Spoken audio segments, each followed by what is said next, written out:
How's it going? My name's Bradley with All Access Sports, bringing you our first episode of our sleepers, studs, and stacks of the NFL season. It's been a crazy offseason. You've been watching a lot of the preseason games. You've been watching the training camp videos. You've already done your fantasy football drafts, probably.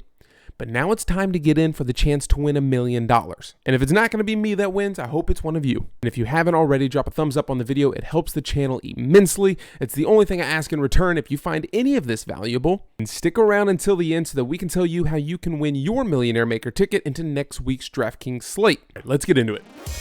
This is All Access, your home for fantasy sports talk. Is our sleepers, studs, and stacks. We start off by looking at guys under $5,500. We do that so that you can then go find these guys that are high end, the expensive guys. You can fit them into your lineup. Now, week one, there is a ton of value under $5,500. Then finally, we look at the stacks. That's kind of the foundation or the blueprint to success for your lineup. Typically, it's going to be a quarterback and a wide receiver. Run it back with another wide receiver, but you build the lineup however you want. Just have fun with it. Let's get into the information and hopefully we'll find something for you. Now to start, sleepers under $5,500. I don't know if you have to really dig down at the quarterback position this week because there is so much value at the wide receiver and even running back position, which we'll get into in a little bit. But if I absolutely had to pick one, it's going to be Derek Carr at $5,300 against the Tennessee Titans. Derek Carr has weapons like Michael Thomas, who I think is better than most people expect, Chris Olave, who could turn into something special. Now, those weapons don't compare to some teams like the Cincinnati Bengals or the Los Angeles Chargers, but we've seen Derek Carr do more with less. And at only $5,300, if our goal is to get 3 or 4 times our value, we're only looking for him to get 20 points. That's 2 touchdowns, 200 yards. I think he can do that against the Tennessee Titans team. Keep in mind, the clock's probably not going to stop with Derrick Henry just running it down your throat. First up for running back sleepers, Raheem Mostert. Now, this volume's not going to really blow you away from last year, but he only finished about 100 yards less rushing than Austin Eckler did last year. He's also in the game against the LA Chargers that's highest projected scoring by Vegas standards, and at this point, it doesn't look like he's really going to have a threat to touches in the backfield. Jeff Wilson is out. Davante Adams has been dealing with a little bit of a shoulder issue for the majority of the preseason. Raheem Mostert looks like he's going to get the bulk of the carries. Not that he's going to be a workhorse and get 25, 30 carries, but he'll get the majority of the touches from the running back position. Khalil Herbert at $5,300. He is in the Chicago Bears offense who runs the ball almost as much as anyone else in the league. Granted, most of that comes because of Justin Fields, but there's a high likelihood that they run the ball more than they throw the ball this season. Now going up against a Green Bay team that did struggle at time in rush yards allowed per game to teams. If you don't believe that the Green Bay Packers offense is going to be absolutely thrilling this year, I think Khalil Herbert is a fantastic play because a lot of people are going to be looking at the next running back to really save some money. We got to pass a lot of names to get here. It's probably going to be easier just to go ahead and click Indianapolis. This is not groundbreaking news that Jonathan Taylor is out. Deion Jackson, who was very serviceable at times when he stepped in last year, and Evan Hull are probably going to be getting the bulk of the carries. We don't know which way they're going to go. So far, it leans Deion Jackson. That's where the majority of people are going to be saving money. I think he's going to have massive amounts of ownership, so use your tools, figure out what the ownership is. But at $4,100, you're getting a starting running back going up against Jacksonville.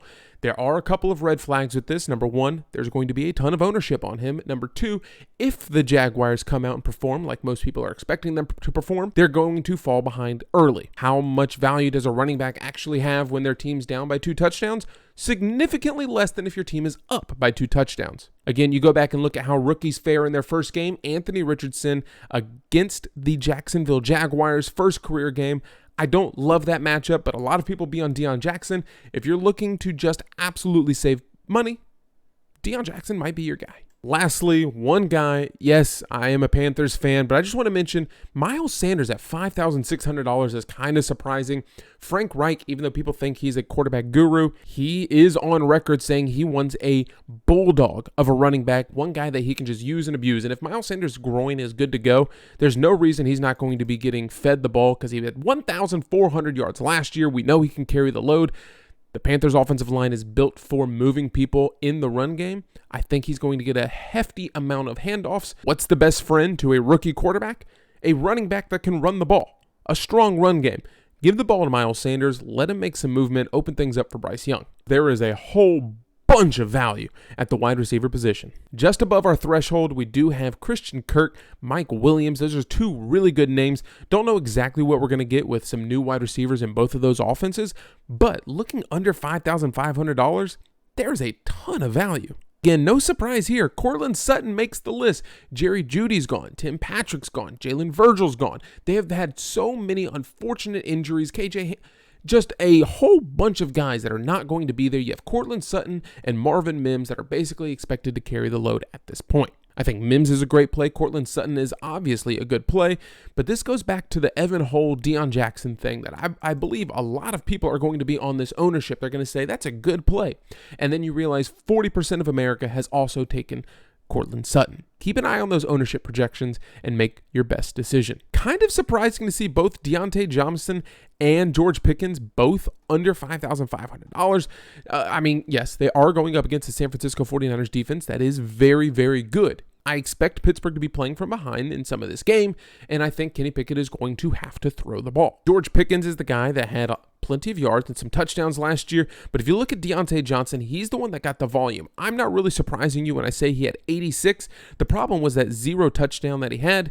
He does get plenty of targets, including 2 double-digit games late in the season. I expect that to continue against San Francisco. It is going to be a slow, lower-scoring game by Vegas standards, so pick and choose your battles. 3 guys back-to-back that I really do like at the wide receiver position, starting with Nico Collins, $4,700 going up against the Baltimore Ravens. We've already talked about how the Ravens have a new revamped offense. They're going to be fast-paced. They're going to be throwing the ball. They're probably going to be scoring a lot of points. That means Houston will be charging from behind. He looks like the favorite target of CJ Stroud so far. Nico Collins, $4,700. I think he's in a decent, if not very advantageous position. Van Jefferson, with the Cooper Kupp news, if he's not playing, I think a lot of people will be looking at him. More reason to be leaning Nico Collins or my next guy. You can get a 10 or 12-point game. I think his floor is probably still the same with a 7 to 10-point floor, with his ceiling being 17. But again, at $4,700, we're looking to get 3 to 4 times our value. So if he's 4-7, we want to get about 20 points. I think he can get there. He's just going to need a little bit of help. Fortunately, they're playing against Seattle, who sometimes have some of those really screwy games where they put up 37 and they give up 34. Lastly, Adam Thielen. And it's not because I think Bryce Young is going to be electric in his first game. It's just a numbers game when they don't have any wide receivers left. Keep an eye on the injury reports. Don't forget, we do have a late bloomers report that comes out every single weekend on Patreon, where we give you our starting 5. That's usually a quarterback, 2 wide receivers, a running back, and a tight end or a defense that we're really targeting in our Millionaire Maker lineup. We'll be putting out that injury report on Sunday morning, but as of right now, DJ Chark, hamstring, Terrace Marshall Jr., back injury, Laviska Shenault was in concussion protocol, hasn't been there for a lot of the preseason, doesn't have rapport with Bryce Young yet. That leaves Adam Thielen, Amir Smith-Marset, who they picked up last week, and Jonathan Mingo. Sure, you can throw in Hayden Hurst there, but that's not a whole lot of pass catchers. Adam Thielen, just by virtue of being one of the only pass catchers in this offense, should get quite a few looks. Now, one play that I think you can get away with and is in a really good position this week is going to be Elijah Moore. He played most of the preseason with the ones. He kind of matched Amari Cooper in targets game per game, and he was getting those short routes. The Cincinnati Bengals are able to generate a lot of pressure by their defensive line. I think they're going to have to get the ball out quickly, and they do have 2 new safeties that they're going to have to be dealing with because of the loss of Jesse Bates and Von Bell to the Atlanta Falcons and Carolina Panthers, respectively. Elijah Moore helps me save a ton of money and keeps me away from that Deion Jackson, gamble where you're going to be playing the same as probably 30% of the United States. Check your ownership projections wherever you get yours. Now, it's really hard to come up with sleepers at the tight end position because almost everyone, every single week, is under $5,500 except for Kelsey, Andrews, Hawkinson, and probably going to be Darren Waller this year. So just to give you a couple of names that we really, really do like, Tyler Higbee without Cooper Kupp. I think he's going to have to excel. If the Rams are able to get to the red zone against the Seattle Seahawks, it's going to be looking his way. Hayden Hurst at $3,000. I already mentioned it. The Panthers really don't have a lot of pass catching options. So if there's somebody that's going to be catching passes, it's probably Thielen, Hurst, and then Mingo. 3 catches, 30 yards at $3,000. You've already gotten 6 points, so double your value. Plus you have the potential for a touchdown. And Luke Musgrave, also $2,900, 99 or 100% of the snaps with first team. He looks like he's going to be that guy. Romeo Doubs dealing with a little bit of injury. The Chicago Bears defense, who could be without Jaquan Brisker.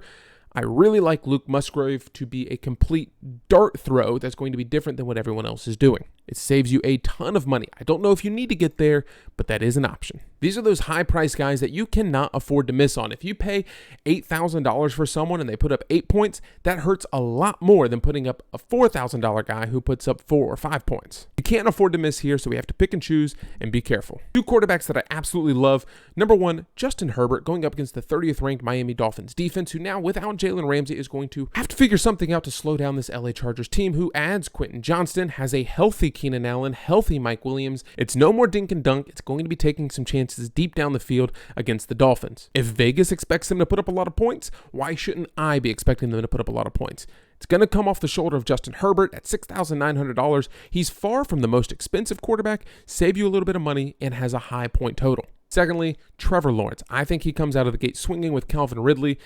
$6,500 against Indianapolis' 24th ranked offense last year. There is one downside, and that is the fact that I think they blow the Indianapolis Colts out of the water. Should be able to put up plenty of points. He has Calvin Ridley, who replaces Marvin Jones from last year. He's about 6 years younger and about 6 times as fast as Marvin Jones. Christian Kirk, Evan Ingram, Travis Etienne, they can put up a lot of points. I think it comes off the arm of Trevor Lawrence first and foremost. Lastly, in a chase game, if Joe Burrow is healthy, Cincinnati is going to put up a bunch of points. Deshaun Watson and this Cleveland Browns offense, again, including Elijah Moore and Amari Cooper, David Njoku, are going to be chasing points and putting up points. My only concern is in the red zone. Nick Chubb, having him in the backfield could take away some red zone touchdowns from Deshaun Watson and the Browns wide receivers, so I do have a little bit of a reservation against it. The high-end running backs, possibly the most important position you can put into your lineup because you cannot afford to miss. Christian McCaffrey, $8,700. It's going to be a knock-em-out brawl against the Pittsburgh Steelers. They say they're going to be a little bit more reserved with Christian McCaffrey, pick and choose those opportunities when he's going to be on the field. It feels like we hear that every single year. So with them saying that and us expecting it to be a little bit more reserved and be about 20 points, I fully expect him to probably go off for 34.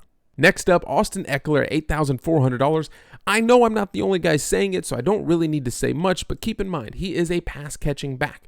Again, he only ran for less than 1,000 yards last year, but still found the end zone 20 times and averaged 22.2 points per game in Draftkings standards. Is there a chance he gets a 10-point game? Absolutely, but I would prefer to have him on a 35-point game, which could happen this time. Okay, my 2 studs that I don't think a lot of people are talking about. I mean, it's kind of weird to say that, but Derrick Henry, I don't think enough people are talking about him in this matchup against New Orleans.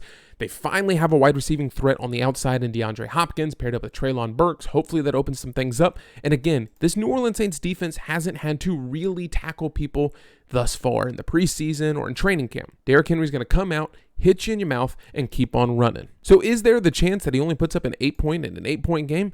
Absolutely. But there's also a chance that we get one of these 30-point games or a 26-point game when he's a little bit cheaper than the guys at the top, where you have Christian McCaffrey, $8,700. You can get almost a $1,000-point or $1,000 cheaper Derrick Henry version. Another running back to look at, J.K. Dobbins. I know, I'm probably in the minority here. I don't think J.K. Dobbins is an elite runner. But I think so much focus and so much attention has been given to this new, revamped Baltimore Ravens passing offense. It's going to be high speed. They have weapons. They have Odell. They have Zay Flowers. They have Mark Andrews healthy. Isaiah Likely is back there backing up Mark Andrews in the event that he goes down again. Rashad Bateman is back. Let's not forget about J.K. Dobbins against one of the worst rushing defenses with points allowed to a running back last season. Yes, they brought in DeMeco Ryans, who's a defensive-minded head coach. They brought in Will Anderson, but those two people aren't going to change that defense yet. I think J.K. Dobbins pairs up well in this one, especially if they are throwing the ball more. Maybe he does get a few targets, and we can get him for a 20-point game at only $6,600. J.K. Dobbins against a bad rush defense with a little bit more passing upside with his offense. If he's on the receiving end of a couple of those, I would be ecstatic to get one of these 20 or 16-point games. Again, with knowing that the floor is about 9 or 10, I'm willing to do that with $6,600. Now for the wide receivers that are going to be your studs, and I really don't have to say much at the very tip top. Justin Jefferson has your attention. Tyreek Hill has your attention. We know both of these guys are capable of putting up 35-plus point weeks. So Sunday night, who are we going to be talking about as, wow, that guy absolutely popped, and I did not expect it? Well, let's hope we find it with a couple of these guys. I think Jamar Chase is a good play. Not as good as Hill, not as good as Jefferson, but they're priced up appropriately. Davante Adams, not enough people are talking about. Yeah, he has Jimmy Garoppolo, but if you look back, most people were saying Derek Carr was washed. Well, if you're also claiming Jimmy Garoppolo was washed and not that good, you're still going to get the Davante Adams of last season that was capable of putting up massive games, like a 37-point, 30, 22, 33. So does a washed up Derek Carr and a washed up Jimmy Garoppolo equal each other? Potentially. Last year, he put up 36 and 22 against the Denver Broncos. Two of his highest scoring games came against this electric pass defense. Save you some money, still going to be a stud. Calvin Ridley against the Indianapolis Colts. Again, I've said it all preseason. Calvin Ridley looks like wide receiver one. People are saying, yeah, but Christian Kirk is still there. Christian Kirk is playing out of the slot. Calvin Ridley is going to be playing out wide. They serve two different purposes on a team that's throwing the ball pretty frequently. Yes, some of these games are chasing from behind, so 39, 47. More realistically, 32, 31. At worst, 7 targets coming Calvin Ridley's way? I'm confident that this is the cheapest you will get Calvin Ridley all season. At $6,500, I'm willing to take that. If you take some of the guys that we've talked about, like Trevor Lawrence pairing up with Calvin Ridley, maybe you do want to run it back with like a Michael Pittman, but I really do like Elijah Moore this weekend going up against the Cincinnati Bengals. If you go with this, you still have your high-priced number 2 guy who's running at home. He is a favorite. He gets high volume and has pass-catching ability. You have a lot of positive signs here for Austin Eckler. I don't have to convince you of that. Yeah, you can certainly upgrade your tight end. I talked about Luke Musgrave, so I'm going to put him in here for this video's purpose. $6,000 for your remaining 3 positions? What could that look like? Maybe you do want Deion Jackson and you want to kind of take that chance at $4,100.